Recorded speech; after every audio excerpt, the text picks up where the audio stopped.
UiFlow2 now supports devices achieving internet communication capabilities via standard network protocols.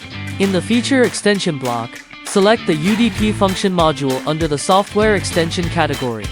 Next, we will demonstrate using two Cores3 development hosts to build the complete communication process for a UDP server and a client respectively.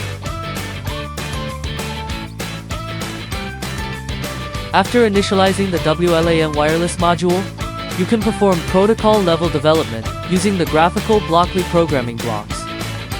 Case 1. Cores3, acting as a UDP host receiving messages.